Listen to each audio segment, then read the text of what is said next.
দেশে পাট কামলা পাওয়া যাচ্ছে না, তোমার শ্বশুরের অসুখ, পুকুরে পাট জাগ দিছি, পাট পচে যাচ্ছে, যদি তুলে দিতে বেটা আব্বার কাজ করতে। পাট চেনেন না? জামাই আব্বার ডাক শুনে কাঁসা দিয়ে লম্ফ দিয়ে পুকুরে নেমে খালি পচা পাট ডুব পেরে মেরে তুলতেছে। শাশুড়ি মনে মনে চিন্তা করতেছে, এক পামে কাজ হয়ে গেছে। আমি জানি মহাদেবপুর থানার যুবকেরা খুব ভালো, এরা পাম টাম বোঝে না। খালি শাশুড়ি যদি আব্বুকা ডাক দেয়, এই বাপ মা তুই শাশুড়ির কাছে দাঁড়া যায়, তোমার জন্য মা আমি জীবন দিয়ে দেবো। দেখো পচা পাট যখন তুলছে, শাশুড়ি চিন্তা করতে জামাই মানুষ গা দিয়ে গন্ধ বের হবে, এক শিশি আতর দিছে, যে আতর নাকে কানে নিলে গন্ধ দূর হওয়া যাবে। জামাই করছে কি, একটা আতরের শিশি পায়া শিশির মুখ খুলে হাতের টাইলিয়া ডাইলিয়া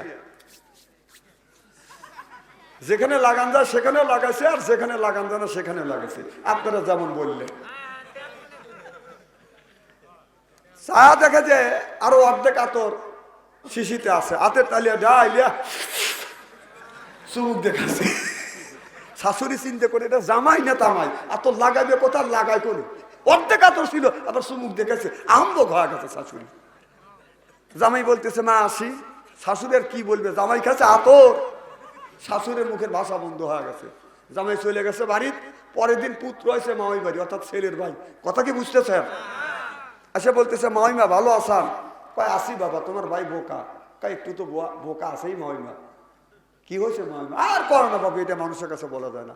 এক শিশি আতর দিলাম, শিশির মুখ খুলিয়া যেখানে লাগান যায় সেখানে লাগাইছে, আর যেখানে লাগান যায় না সেখানেও লাগাইছে। তারপরে কি হয়েছে? আরে বাবু এটা বলা যায় না। আরো অর্ধেক আতর ছিল, হাতের তেলে ডাইলে চুমুক দেখাইছে। কয় মামিমা ও ডবল বোকা, আতর খায় মুড়ি দিয়া, ও সুদে খাইছে নাকি? আমাদের অবস্থা হচ্ছে এইরকম। আতর লাগে না জানি না, অথচ মুসলমান নামের বিরাট ধরনের সার্টিফিকেট নিয়ে বসে আছে। আজকে আতর লাগানোর ওয়াজটি করবো ইনশাআল্লাহ। আমার ভাইরা, আমার নবী মসজিদের বারান্দায় মন খারাপ করে বসে আছে। আল্লাহ নবীর মন খারাপ আল্লাহ সহ্য করতে পারেন। আল্লাহ বলে জিবরাইল তাড়াতাড়ি যা, আমার বন্ধুর কাছে যা, আমার বন্ধুর মন খারাপ। আমি আল্লাহ আমার সহ্য হচ্ছে না। আমার বন্ধুর কিসের অভাব? টাকার অভাব, পয়সার অভাব, নারীর অভাব, গাড়ির অভাব, এমন কোন জিনিসের অভাব পড়েছে গো? জিবরাইল যা, আমার বন্ধুর অভাব গুনি আমি আল্লাহ দূর করে দিব। সঙ্গে সঙ্গে জিবরাইল আলাইহিস সালাম চলে আসলেন। মুহাম্মদ হায় গিবনা গোপ্তা তানা গোপ্তা জিবরাইল, জিবরাইল হাই গিবনা গোপ্তা তানা গোপ্তা রব্বুল দুলিল। ওই যে শুরু হইল, ওই দেখ, ওই দেখ, দেখছেন আমার কথা? দেখছেন তো? যাও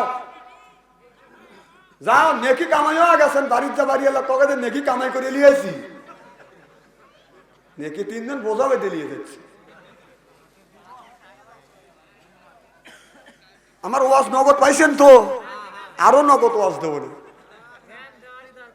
আমার ভাইরা, আমার কি যেন বলতেছিলাম, আল্লাহ নবী মসজিদের বারান্দায় মন খারাপ করে বসে আছে। জিবরাইল আলাইহিস সালাম এসে বলে, ইয়া রাসূলুল্লাহ, ইয়া হাবিবাল্লাহ, আপনি কিসের জন্য মন খারাপ করে বসে আছেন? আপনার টাকার অভাব, পয়সার অভাব, নারীর অভাব, গাড়ির অভাব, এমন কোন জিনিসের অভাব পড়েছে গো নবীজি? আল্লাহ সব অভাব দূর করে দিবে। আল্লাহর নবী চোখের পানি ফেলে দিয়ে দিয়ে কান্দে আর বলে, জিবরাইল রে, টাকা পয়সা, নারী গাড়ির কোন জিনিসের অভাব না, কবরের মধ্যে আমার উম্মতের কি হবে সেই চিন্তায় আমি নবী অস্থির। চিল্লে এখন মারহাবা। কবরের ভিতরে আমাদের কি অবস্থা হবে এই চিন্তায় নবী অস্থির। এবার জিবরাইল আলাইহিস সালাম আল্লাহর নবীকে নিয়ে বডি সালমানের কবরের পাশে গেলেন। যাইয়া ডান পাখা দিয়ে হালকা আঘাত করলেন আর বললেন, কুম্বি ইজনি ইল্লাহ, আল্লাহর হুকুমে আল্লাহর বান্দা জিন্দা হয়ে যাও। দেখা গেল কবরের মাটি ফাটতে লাগলেন, লাফাতে লাগলেন। কবরের ভিতর থেকে আল্লাহর একটি বান্দা বাদান বের হয়ে আসলেন। এত সুন্দর চেহারা, মনে হয় তার চেহারা থেকে নূর চুমকিচ্ছে।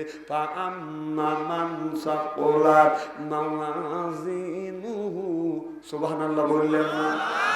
অন্ধকার রাত্রিতে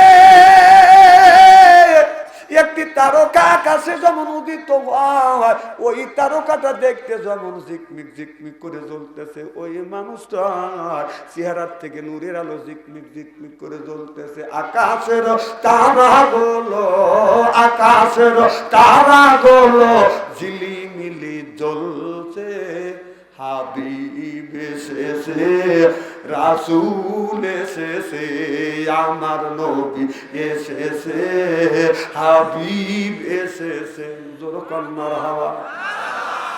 ও বাজার, এই দৃশ্য দেখানোর পর পাকা দ্বারা হালকা আঘাত করলেন, আল্লাহর বান্দা কবরের মধ্যে বাদাম চলে গেলেন।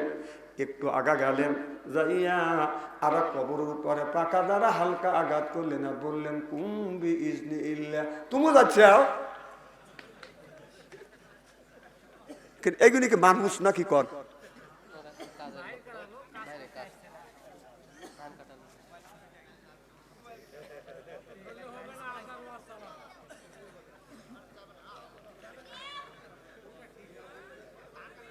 উঠিয়ে সময় পাইলাম না, এরকম যে টাপুর টুপুর করে লোক উঠিয়ে যায়, তাহলে এসে বসে লাভ থাকে। খালি দেখতে আসে যে বাদশাহ আনসারি চেয়ারাটা দেখে আসছে, চেয়ারা দেখেন ডিজিটাল চেয়ারা।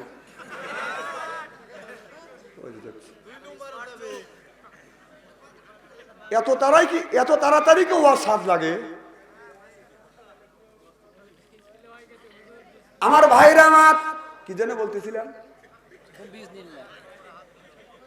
একটু আগে গেলে আর কবরের উপরে পাখা দ্বারা হালকা আঘাত করলেন আর বললেন কুম্বি ইজনি ইল্লাহ, আল্লাহর বান্দা জিন্দা হয়ে যাও। দেখা গেল কবরের মাটি ফাটতে লাগলেন, লাফাতে লাগলেন, কবরের ভিতর থেকে আল্লাহর একটি বান্দা বের হয়ে আসছে, নিনে বন্যের মতো চেহারা, এমন কালো বাদান বেগুন চুলার মধ্যে দিলে যেমন রং হয়, এইরকম কুচি মানুষ একটা বাদান বের হয়ে আসছে না। আল্লাহ নবীকে এই দৃশ্য দেখানোর পরে পাকা দ্বারা হালকা আঘাত করলেন, আল্লাহর বান্দা বাদান কবরের মধ্যে চলে গেলেন। আমার নবী ডেকে বলে জিবরাইল, দুইটা মানুষের কারণ বুঝলাম না, তুমি আমারে বুঝাও। জিবরাইল আলাইহিস সালাম বলে নবী গো, প্রথম নম্বরে যেই মানুষটাকে দেখানো হলো, এই মানুষটার জীবন নামাজ ছাড়ে নাই, রোজা ছাড়ে নাই, হজ ছাড়ে নাই, যাকাত ছাড়ে নাই, হজ ছাড়ে নাই, কোরবানি ছাড়ে নাই, আল্লাহর বিধি বিধান মানছে বিধায় আল্লাহ কবরটা ফুলের বাগান বানাইছে। ও নবী, দুই নম্বরে যেই মানুষটাকে দেখানো হলো, এই মানুষটা নামাজ পড়ে নাই, রোজা রাখে নাই, হজ করে নাই, যাকাত দেয় নাই, ধর্ম নিরপেক্ষ মতভেদকে গিরিফ করে ধরেছে, আল্লাহর বিধিবিধান মানে নাই বিধায় আল্লাহ তার কবরটা আগুন জ্বলা দিয়েছে। আল্লাহ বলে ওয়ামাইয়াবগি গায়রাল ইসলাম, ইসলাম ছাড়া অন্য কোন তন্ত্রমন্ত্র জাতীয়তাবাদ ধর্ম নিরপেক্ষ মতভেদকে যদি কায়েম করে ফালি ইউকবালা মিনহু, তার নামাজ রোজা হজ আর যাকাত আল্লাহর দরবারে কবুল হবে না, হতে পারে না। ওহুয়া ফিল আখিরাতে মিনাল খাসিরিন, আল্লাহর আদালতে ওই মানুষটা বাজান ক্ষতিগ্রস্তের মধ্যে দাঁড়াইবে। তাহলে নামাজের দরকার আছে না বাজান নাই? হাদিস শরীফের মধ্যে আসছে, একদিন আমার নবী হাদিস শরীফের মধ্যে নবী বর্ণনা করছে, যেই মানুষটা নামাজ পড়বে না, লোকটা যদি মারা যায়, বাদান ফজর নামাজ কাজা করার কারণে ওই কবরের মধ্যে একটা আগুনের বিষাক্ত সাপ দিবে, আগুনের বিষাক্ত সাপ।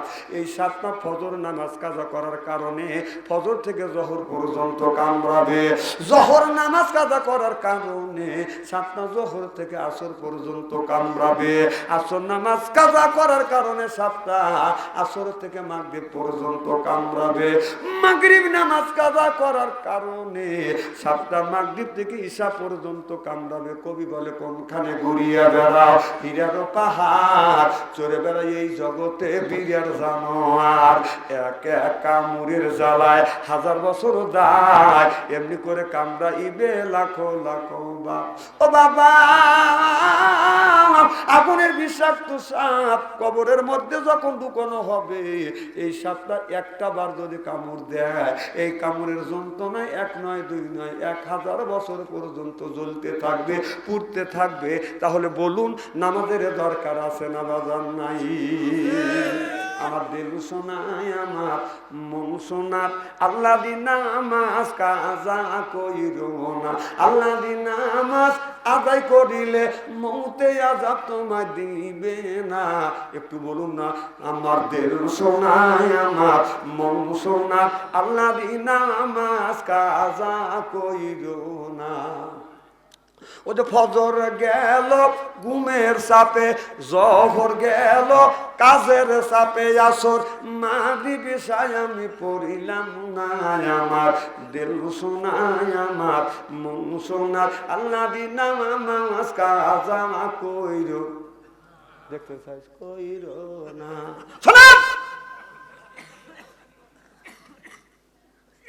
80 বছর একজন বুড়া মানুষ গোরস্থানের ওয়ালের সাথে এলান দিয়া গান গাচ্ছে রাত্রি পোহাইবা রাগে বাজবা গানে আসিও আসল বিছাইয়া দিমুই আমার পাশে বসিও গাইও আমার প্রেমের গান নাউজুবিল্লাহ একটু জোরে কোন হাসানের দেশে রাদিয়াল্লাহু তাআলা হইতে হাদিসে বর্ণিত কলা কলা রাসূলুল্লাহ সাল্লাল্লাহু আলাইহি ওয়াসাল্লাম বলেছে বিল বাসাই ওয়াজার রাইহি আল বাসরিয়াতুল জান্নাহ রাওয়াহুল বুখারী সুবহানাল্লাহ বললেন না হাদিস শরীফের মধ্যে আছে অন্যায় দেখলে প্রতিবাদ করো ন্যায়ের পক্ষে কথা বলো এটা হলো মুসলমানের নৈতিক দায়িত্ব সুবহানাল্লাহ পাক আমি এই কথা শুনিয়া চাচার কাছে যা বললাম চাচা আপনি এত সুন্দর গায়ান জানেন কারণ আল্লাহ রসুল বলছেন বড়কে সম্মান করো আর ছোটকে শ্রদ্ধা করো কারণ মুরব্বী মানুষ তার সাথে তো তর্ক বিতর্ক করা যাবে না আমি সুন্দর করে বুঝ দিয়ে বললাম চাচা এত সুন্দর গায়ান জানেন চাচা উত্তর দেয় বাতি যে আরো ভালো গায়ান জানেন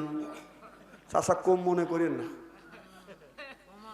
আমি তখন বললাম চাচা আমি একটা গায়ান গাই চাচা শিখতে উঠলো তুমি হুজুর মানুষ গায়ান গাও আমি চিন্তা করলাম চাচার সাথে তো পারা যাচ্ছে না আমি সুন্দর করে বুঝ দিলাম চাচা আপনার বয়স কত চাচা বলে বাতি যে আমার বয়স 80 থেকে 82 বছর বয়স আমি বললাম চাচা 80 থেকে 82 বছর যদি বয়স হয় তারপরে যদি আপনার মনে বাপ জাগে ফয়েজ জাগে আমি তো একজন ইয়ং ম্যান আজ থেকে 25-30 বছর আগেকার ঘটনা চাচা বললে বাতি যে ঠিক আছে তুমি গাও অনুমতি দিলাম তারপরে কিন্তু আমি আবার আমার কথা কি বুঝতেছে চাচা বলে পাল্টা জবাব দেব আমি তখন চাচাকে বললাম চাচা ওইটা বাদ দিয়ে যদি এইটা বলতে আল্লাহ খুশি হইতো মানুষ উপেক্ষিত হইতো আমাকে বললো বইলে ফেলো আমি তখন বললাম তো আপনি যদি এইটা বলতে রাত্রি পোহাইবার আগে মসজিদেতে যাইও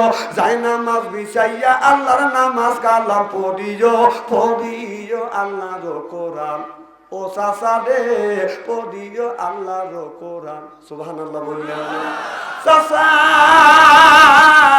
আমার জবান থেকে এই গজলটা শোনার সাথে সাথে চাচার চোখের পানি দূরে রাখতে পারে না চাচা চোখের পানি ফেলে ফেলে কাঁদে আর বলে বাতিজা রে জীবন ভরা লাইলি মধু সিঁড়ি পরাদের প্রেমের গান গাইছি বেটা কেউ কোনোদিন এই রকম করে আমারে নিষেধ করে নাই বাধা দেয় না ও বেটা আজকে কোরআন দিয়া হাদিস দিয়া তুমি সুন্দর করে বুঝ দিলে আমার অন্তর চোখ খুলে গেল আজকে থেকে তওবা করলাম জীবনে আল্লাহ যতদিন হায়াতে বাঁচা রাখবে তওবা করলাম বাবা আল্লাহ যতদিন জীবনে হায়াতে বাঁচা রাখবে আল্লাহর কসম করে বললাম কোনোদিন নামাজ ছাড়বো না আল্লাহর ঘর মসজিদ কোনোদিন ছাড়বো না চিল্লাই এখন মারহাবা মাই হাদি আল্লাহু ফালা মুদিল্লাহি লা ওয়া মান ইয়াদলিলহু ফালা হাদিয়ালা আল্লাহ যারে হেদায়েত করে মানুষ তারে গোমরা বানাতে পারে না আল্লাহ যারে গোমরা বানায় বাবা আমার মতন মৌলভী বাচ্চু আনসারীকে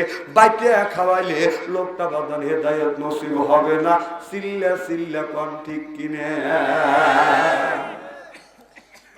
এটা সাথে গরম আছে কি ভাই খুব খারাপ লাগতেছে দেখি আখিরে মোনাজাত করিয়া যাওয়ার মন মানুষতা আছে আচ্ছা একটু ওয়াদা দিতে হবে যার ইমানের স্পিরিট আছে সেই তো ওয়াদা দিবেন আর যার ইমানের স্পিরিট নাই খবরদার হাত তুলেন না আল্লাহর আগে থেকে কারণ 3 শ্রেণীর মানুষের দোয়া কবুল করে মুসলিমের দোয়া মুসাফিরের দোয়া আর মা বাবার দোয়া সুবহানাল্লাহ জোরে বল আমি দেখতে চাই আমার সাথে আমি অনেক দূর থেকে আসছি আমার সাথে আখিরে মোনাজাত করে যাওয়ার মন মানুষতা কার কার আছে আমি তাকবীর দেব একটু হাতটা তুলে দেখান তো দেখি নারে তাকবীর হাতটা টান টান করেন, আল্লাহকে দেখা দেন, টান টান করেন, দেখেন কোন ব্যক্তি হাত তুললো না, বুঝতে হবে ওর দ্বারা ইসলাম ক্ষতি হবে। হাত টান করেন, যে হাত তুললো না ওই কল ইসলামের শত্রু। হাত নামান। দেখছেন যে লোকটা হাত তুলে নাই, দেখবেন ভবিষ্যৎ ওই শালাই মানুষের ক্ষতি করবে।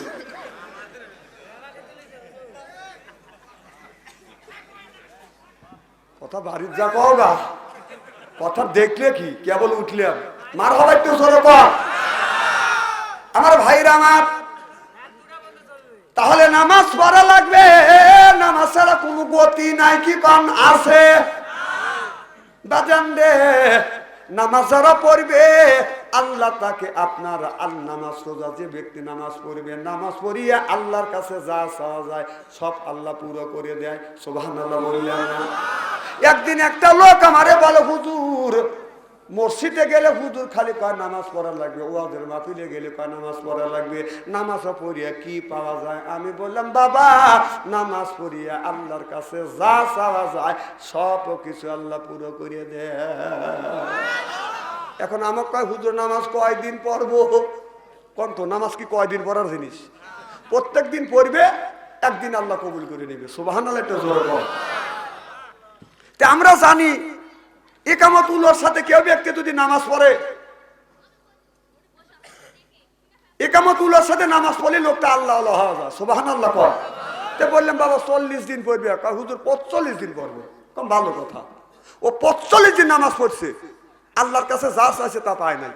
আচ্ছা বলতেছে হুজুর নামাজের কথা কয়ে পাগল হওয়া যান, 45 দিন নামাজ পড়ছি, একদিনও আল্লাহ 45 দিন নামাজ পড়ি আল্লাহ আমার দোয়া কবুল করে নাই। হুজুর আল্লাহ আমাকে ঠকাইছে।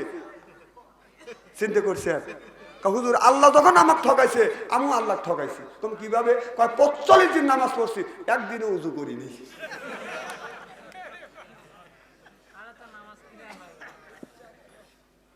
রাসূল বলেছেন as-সালাতুল মিফতাহুল জান্নাত, নামাজ পড়লে জান্নাতের চাবি পাবে।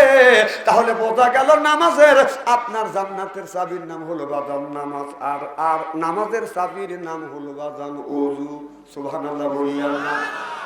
এই যে কোরআন শরীফ ওযু ছাড়া ধরা যাবে না। আল্লাহ বললেন লা ইয়ামযু ইল্লাল মুতাহহারুন, যতক্ষণ পর্যন্ত তুমি ওযু না দিবে, পবিত্রতা অবলম্বন না করবে, এতক্ষণ পর্যন্ত আপনি কোরআন শরীফ ধরতে পারবেন না। বন্ধুগণ আমার, বাইরে আমার, যেমন ওযু ছাড়া কোরআন ধরা যায় না, ঠিক ওযু ছাড়া নামাজ বাজান ওই মানুষটার হয় না। তাহলে বোঝা গেল নামাজের চাবি হলো বাজান ওযু, আর বেহেশতের চাবির নাম হলো বাজান নামাজ।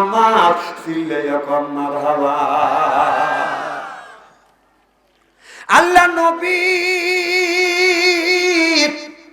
সময় বাদা নামাজ আসে নাই।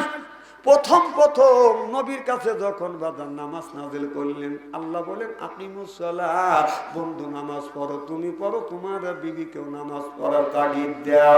আমার নবী সর্বপ্রথম বিবি মা খাদিজাতুল কুবরাকে বলল, খাদিজা তুমি 52 বছরে তুমি মুসলমান হইছো। ও খাদিজা তুমি বৃদ্ধ বয়সে মুসলমান হইছো, নামাজ তোমার পড়া লাগবে। আমি যে আল্লাহ নবী, তুমি কি এটা মানো? বলে ইয়া রাসূলুল্লাহ, ইয়া হাবিবাল্লাহ, আপনি যে আল্লাহর নবী এটা আমি মানিয়ে নিয়েছি, আমার কাছে ওহী আছে, এটাকে তুমি বিশ্বাস করো। মা খাদিজাতুল কুবরা বলে, নবী গো সব কিছু আমি বিশ্বাস করি। আল্লাহ নবী বলেন, খাদিজা নামাজ পড়া লাগবে, আকিমুস সালাহ, আল্লাহ আয়াত নাযিল করছে নামাজ পড়তে হবে। মা খাদিজাতুল কুবরা রাদিয়াল্লাহু তাআলা আনহা দেখে বলে, ইয়া রাসূলুল্লাহ, ইয়া হাবিবাল্লাহ, নবী গো জীবনে নামাজ পড়ি নাই, কেমন করে আমি নামাজ পড়বো? আমি নবী বললাম, আমার নবী বলে, খাদিজা আমি নামাজ যেভাবে পড়বো তোমারও ওইভাবে নামাজ পড়া লাগবে। সিল্লাইয়া কান মারহাবা। অনেকের ছেলে আছে 20 বছর হয়ে গেছে নামাজ পড়ে না, এরকম ছেলে আছে না নাই? আমাদের এলাকার একজনকে বললাম, বাবা আপনার ছেলের বয়স 25 বছর 30 বছর, আপনি নামাজে আছেন, মসজিদে যান, আপনার ছেলে নামাজ পড়ে না কে? বলে বাবা নামাজের কথা বলি, কথা শোনে না। আমি বললাম আপনার ছেলে আপনার কথা শোনে না, আপনার ছেলের বয়স যখন 6 বছর কেন ছেলেকে নিয়ে মসজিদে গেলেন না? ছেলের বয়স যখন 7 বছর কেন আপনি মসজিদে নিয়ে গেলেন না? ছেলের বয়স যখন 10 বছর কেন আপনি শাসন করলেন না? তখন কি আঙুল চুষিছেন? কথা কন। ও তখন আঙুল চুষছেন, আর এখন ছেলে নামাজে যায় না। আল্লাহ বললেন কু আনফুসিকুম ওয়া আহলিকুম নারা, নিজে বাঁচো তোমার আহল পরিবারকে বাঁচাও। আজকে নিজেও বাঁচলাম না, আহলে পরিবারকে বাঁচাইতে পারলাম না। হযরত ইব্রাহিম আলাইহিস সালাম আল্লাহর কাছে বলল রব্বি হাবলি মিনাস সলিহিন, আল্লাহ একটা নেক বেটা দান। আল্লাহ তাকে একটা নেক বেটা দান করলেন। আল্লাহ বললেন বন্ধুরে আমার কাছে নেক বেটা চাইলে আল্লাহ জবাব দিলেন ফাবাশারনাহু বিগোলামিন হালিম। আল্লাহ বলে বন্ধুরে তুমি নেক বেটা চাও, আমি বিগোলামিন হালিম একটা গোলাম পাঠাইলাম। সুবহানাল্লাহ। ইব্রাহিম আলাইহিস সালাম বলে রব্বি হাবলি মিনাস সলিহিন, আল্লাহ নেক বেটা দাও। আল্লাহ নেক বেটা দিয়েছে। আমরা যেগুলি জন্ম দিয়েছি এটা বেটা না ঠেটা, শয়তানের বেটা। রাস্তা দিয়ে যায় বাদাম বাঁচাইলাটা বেটা, কিয়ামতের দিন খাবে যাতা পেটা। আহল তুকুম ফিতনা, তুম বেটা বিটি হচ্ছে বাদাম পরীক্ষার বস্তু। এই বেটা বিটির কারণে মা বাবা একদিন নামাজ পড়ে রোজা রাখে মা বাবা বিনে হিসেবে জাহান্নামে যাবে। জোর কন্যা উযুবিল্লাহ। কারণ নামাজের তাগিদ দেয় না, মসজিদ মুখী হয় না, মোবাইলের জন্য ছেলেরা পাগল হয়ে যায়। ওই যে টাচ মোবাইল না দিলে সে বিষ খাইয়ে মরতে চায়, ফাঁসি দড়ি হাতে নিয়ে ও ছেলে মা বাবার ভয় দেখায়। মা বাবা ভয় পায়ে ফোনটা দিচ্ছে কি নিয়ে, এইভাবে এই মান কি আর রাখা যায়? কি বেদি হইয়াছে সোনার বাংলায় বন্ধুরে, কি বেদি হইয়াছে সোনার বাংলায়। ছেলে আমার খায় না খাবার, কত কয় না মার সাথে, টাচ মোবাইল না দিলে সে রাগ করে বসে থাকে। এইভাবে ইমাম কি আর রাখা যায়? কি বেদি হইয়াছে সোনার বাংলায় বন্ধুরে, কি বেদি হইয়াছে সোনার বাংলায়। যেরকম ঠিক কিনা? রাসূল বললেন ইয়ার ফলিত বিদ্যে উঠে যাবে এক সুরুল জাহি। এটা বেহেশতের বাগান, কোরআনের মাহফিল। রাসূল বলেছে, এটা কি কোনো সন্দেহ আছে? যেরকম আছে। আল্লাহ বলেন ইযা কুরিয়াল কুরআনু ফাসতামিউ লাহু ওয়া আনসিতু লাআল্লাকুম তুরহামুন। সুবহানাল্লাহ। যেখানে যে অবস্থায় যে জায়গা কোরআন এর কথা আলোচনা হয় ওই জায়গা আল্লাহর রহমত বর্ষিত হয়। সুবহানাল্লাহ। আমার ভাইরা আমার, আল্লাহর এক বন্ধু রহমত যদি কোনো হরিণের উপরে পড়ে, বেগুনা কস্তুরী আতরের মতন বাদাম সেন বের হয়। আর আল্লাহর এক বিন্দু রহমত যদি কোন হাতের উপরে পরে ওইটা হয় আপনার গজমতি। আল্লাহর এক বিন্দু রহমত যদি আপনার সাপের মাথার উপরে পড়ে, এইটা হয় সাপের আপনার সাপের মণি। আল্লাহর এক বিন্দু রহমত যদি কোন মানুষের উপরে পড়ে, ওই মানুষটা হয় আল্লাহর ওলি। আল্লাহর ওলি লা আল্লাকুম তুরহামুন।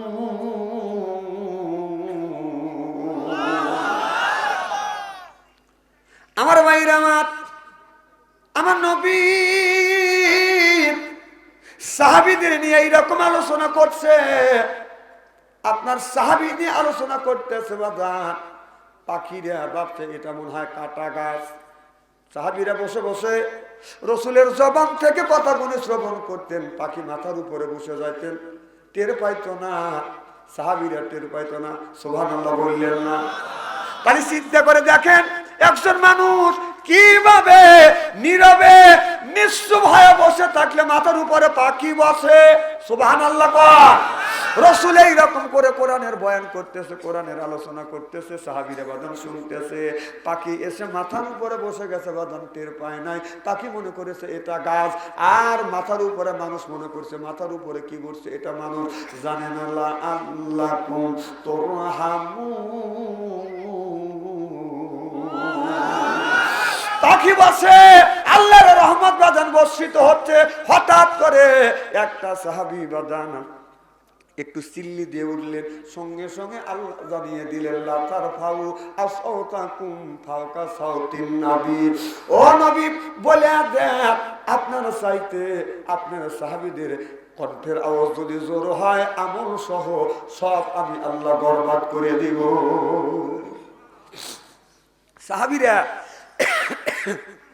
সাহাবীরা কথা বলতেন, নবী সাহেব কথা বলতেন, সাহাবীদের মাথার উপরে পাখি বসে যেত, তারা টের পাইত না। আর আমরা মানুষ কোরআনের মাহফিলে আসলে একটু পরে একজন উঠে রওনা দেয়। ও দোষ ওনার না, দোষ হলো শয়তানের। দোষ কার? ও যখন উঠে চলে যায় তখন শয়তানও গেটের বাইরে বের করে থুয়ে আর একজনের কাছে ধরে ওর পাশে এসে কয় তোমার খালা তুবে চলে গেছে, তুমি একটু যাও। তখন ওটাও ওঠে। নামাজ কি? ফরজ। নামাজ কি? নামাজ যেমন ফরজ, রোজা যেমন ফরজ, হজ যেমন ফরজ, কোরবানি যেমন ফরজ, আল্লাহর এই কোরআনের কথা শোনাও তেমন ফরজ। সুবহানাল্লাহ জোরে কর। যেমন নামাজের মধ্যে কোনো কথা বলা যায় না, ওদিকে দিক তাকান যায় না, যেটা ফরজ এটা ফরজ ইবাদত হচ্ছে। প্রত্যেকটা শ্বাস নিঃশ্বাসে 10-10টা করে নেকি দিচ্ছে কে? আর এই জায়গায় কেন আপনারা উঠে যান? সবের চাইতে গজব বেশি হয়। এমনি কি অদিনে বৃষ্টি হয়? লাআল্লাকুম তুরহামুন। আল্লাহু আকবার বলেন।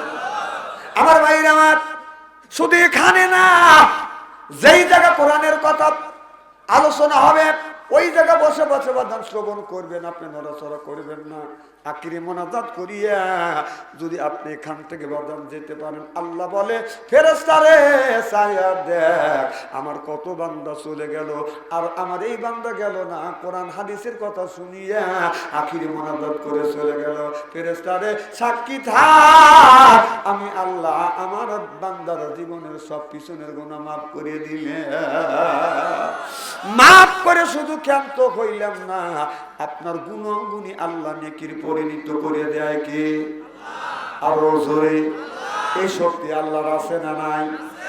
আমার ভাইরা আমার, আল্লাহ নবীকে বাদান পাঠাইলেন। আল্লাহর নবী দুনিয়ার বুকে এসে বাদান 3টা জিনিস ভালোবাসতেন। সর্বপ্রথম রাসূল ভালোবাসতেন খুশবুকে, আতরকে, 2 নাম্বার মা জাতি, 3 নাম্বার নামাজ। সুবহানাল্লাহ বললেন না? তাহলে কয়টা জিনিস ভালোবাসছেন? আরো জোরে। 3টে জিনিস ভালোবাসছেন। সর্বপ্রথম ভাসলেন খুশবুকে, আতরকে। আচ্ছা আমি একটা প্রশ্ন করি, আপনারা বলুন, আতর কোন জায়গায় লাগান লাগে? হ্যাঁ, কোথায়? আচ্ছা আপনারা কি কেউ আতর লাগান নাই? হ্যাঁ, আমি জানি আপনারা বলবেন নাকে, কেউ বলবেন কানে, কেউ বলবেন দাড়ি। আল্লাহর কসম, কোরআন শরীফ দিয়ে আমি শপথ করে বলতে পারি, আপনারা যেই সমস্ত জায়গা আতর লাগানোর কথা বলতেছেন, আল্লাহর কসম, আল্লাহর কসম, আল্লাহর নবী ওই জায়গা কোনোদিন বাদান আতর লাগান নাই। রাসূল বলেছেন মান আহাব্বা সুন্নতি ফাকাদ আহাব্বানি ওয়া মান আহাব্বানি কানা মারি ফিল জান্নাহ। রাসূল বললেন আমার একটা সুন্নাতকে কেউ যদি গিরিপ করে ধরে, আমি নবী কথা দিলাম সে যেন আমি নবী আমার সাথে একই জান্নাতে অবস্থান করিবে।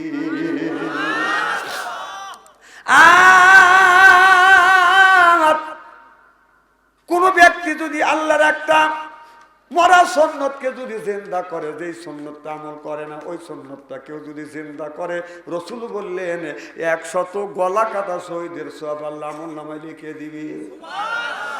তাহলে আমরা মুসলমান, বাবা মুসলমান, দাদা মুসলমান, মুসলমানের ঘরে জন্ম নিছি বিদায় এই জন্য হচ্ছে আমরা মুসলমান। কিন্তু আতর লাগাই না, জানি না।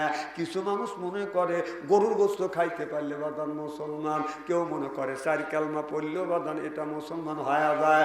আমার ভাইরা আমার, আবার কেউ মনে করে গরুর গোশত খাইলে মুসলমান। এখন হচ্ছে পোক্ত মুসলমান গরুর খুর সহ খায়। কথা কম। কোরবানির ঈদের দিন রাস্তাতে যাচ্ছে, এখন বাড়ি বাড়ি খালি ফাটাস ফাটাস আওয়াজ। আমি বললাম বাদান আওয়াজ কিসের? হুজুর গরুর খুর বাইরে বাইরে ছেড়াচ্ছে। খুর খা, খুর পর্যন্ত খাই গরু, কিন্তু রাসূলের সুন্নাত তরিকা আতর কোন জায়গায় লাগান লাগে সেই খবর মুসলমান জানে না। আজকে এই ওয়াজ শুনে বাড়িতে যাব, আতর কোথায় লাগান লাগে।